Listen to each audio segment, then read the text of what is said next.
جب تک تم ان کی تعریف کرتے رہو گے اور اللہ تعالیٰ سے ان کے لیے دعا کرتے رہو گے. بہت اہم پوائنٹ ہے, اس کو یاد کر لیں, سمجھ لیں. کسی کے احسان کا بدلہ دو طرح سے دیا جا سکتا ہے, اس کو مانیں.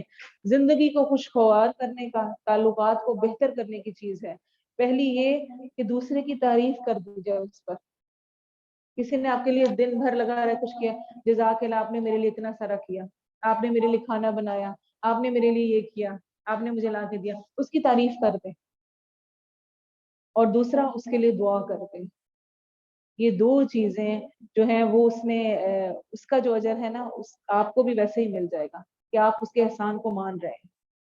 جو احسان مانتا ہے, جو شکر کرتا ہے, جو لوگوں کا شکر گزار نہیں, وہ رب کا بھی شکر گزار نہیں. حدیث میں آتا ہے نا, اگر آپ لوگوں کے شکر کو نہیں مانتے, ہی کہتے ہیں شوہر اس کو کرنا ہی چاہیے نا, ذمہ داری ہے اس کی, کما کے لائے, فلاں ہے, ظاہر سی بات ہے اس کا بنتا ہے کہ وہ کرے, وہ ہے ہی, یہی ہے.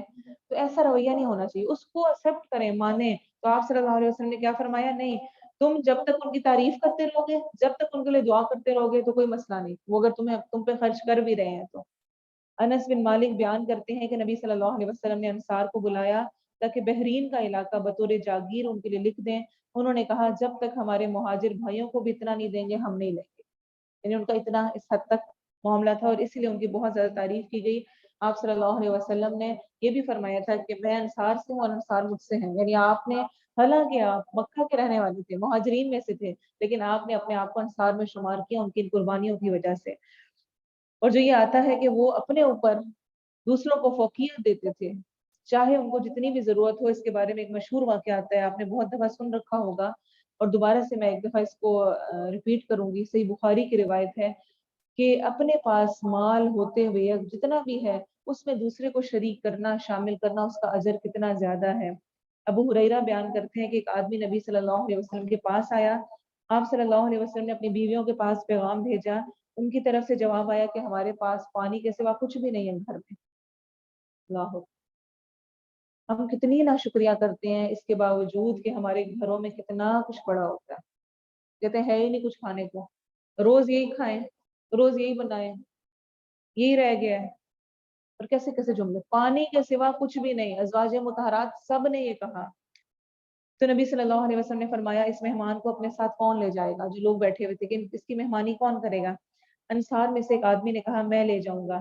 چنانچہ وہ اسے لے کر اپنی بیوی کے پاس گیا اور کہا رسول صلی اللہ علیہ وسلم نے مہمان کی خاطر کے مہمان ہیں, اس کی خاطر توازے کرو. اس نے کہا ہمارے پاس بچوں کے کھانے کے سوا کچھ بھی نہیں ہے. اس نے کہا کھانا تیار کر لو, چراغ جلا لو, اور بچے جب کھانا مانگے تو انہیں سلا دو.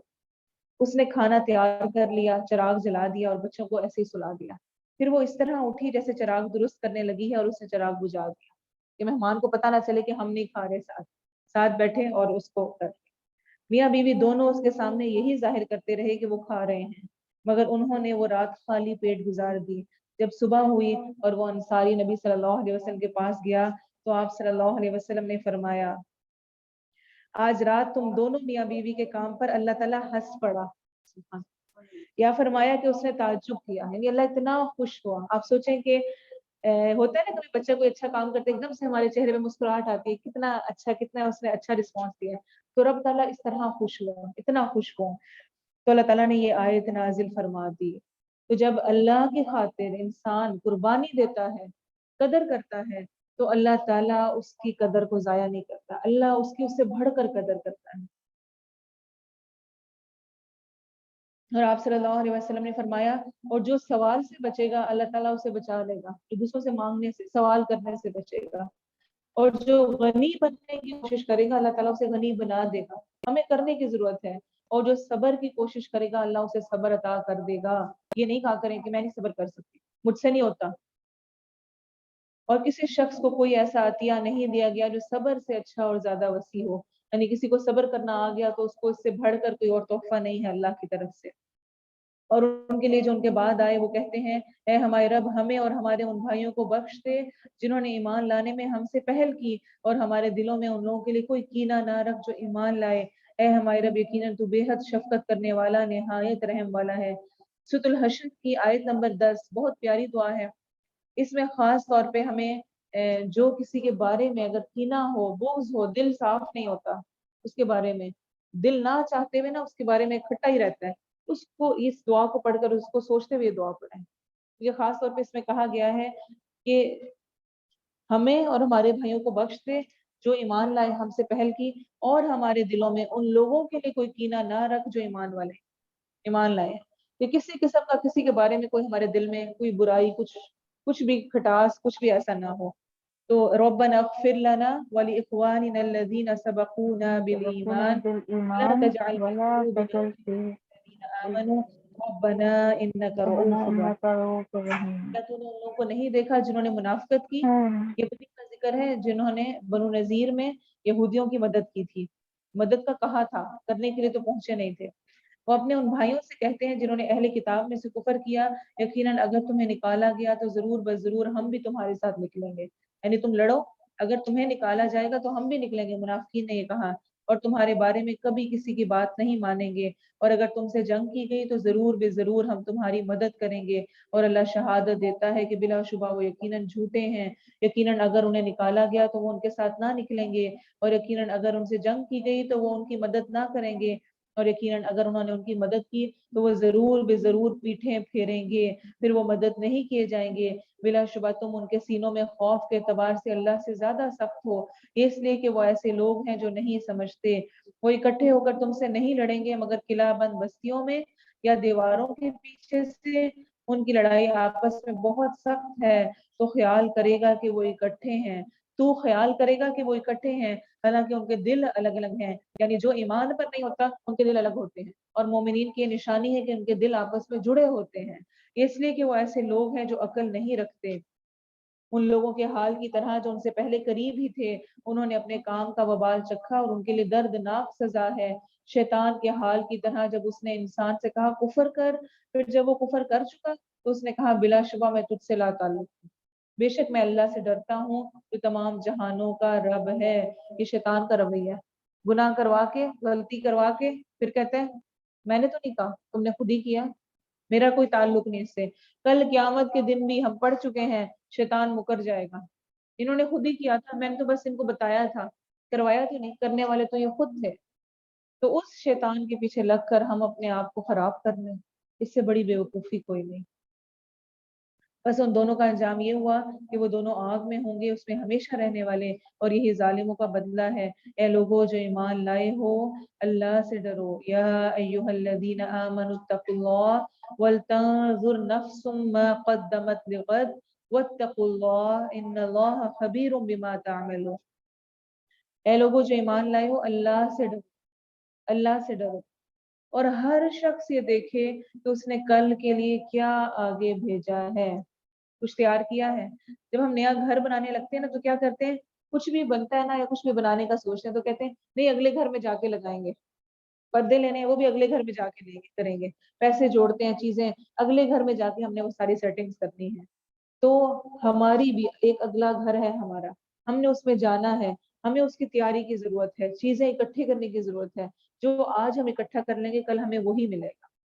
آج بچیاں جوان ہونے لگتی ہیں اور شروع سے بچپن سے سننے لگ جاتے ہیں ہم کیا کہ اگلے گھر جا کے کیا کرو گی، یہ نہیں تمہیں آتا، اگلے گھر جا کے کیا کرو گی، یہ نہیں تم نے کیا، اگلے گھر جا کر کیا کرو گی، اس اگلے گھر کی ہم فکر رکھتے ہیں، لیکن وہ جو دائمی ہمیشہ رہنے والا اگلا گھر ہے اس کی کسی کو فکر نہیں، اس میں جا کر کیا کریں گے، وہ کیسا ہوگا، جیسے بیج ڈالیں گے، جو اللہ کی راہ میں دیں گے، جو بھیجیں گے، جو اچھا کریں گے اسی کو وہاں پر پائیں گے۔ تو اللہ کیا فرما رہے ہیں، ہر نفس کو دیکھنا چاہیے کہ وہ آگے کیا بھیج رہا ہے، میں نے اپنے آگے کا سامان کیا کیا ہے، اور اللہ سے ڈرو، اللہ کا ڈر ایسا کہ اس کی محبت سے ڈر، یعنی محبت رکھتے ہوئے کہ کہیں وہ ناراض نہ ہو جائے۔ وَلَا تَكُونُوا كَالَّذِينَ نَسُوا اللَّهَ فَأَنسَاهُمْ أَنفُسَهُمْ، اور ان لوگوں کی طرح نہ ہو جاؤ جو اللہ کو بھول گئے تو اس نے انہیں ان کی جانیں بھلوا دی، اپنا بھی انہیں یاد ہے، خود کو بھی انہوں نے دنیا کے لیے کھپا دیا۔ یہی لوگ نافرمان ہیں، آگ والے اور جنت والے برابر نہیں ہیں، جو جنت والے ہیں وہی اصل کامیاب ہیں۔ دو ہی راستے ہیں، دو ہی طرح کے لوگ ہیں، قیامت کے دن دو ہی انجام ہونے ہیں، یا جنت یا جہنم۔ اگر میں جنت والے کام نہیں کر رہی ہوں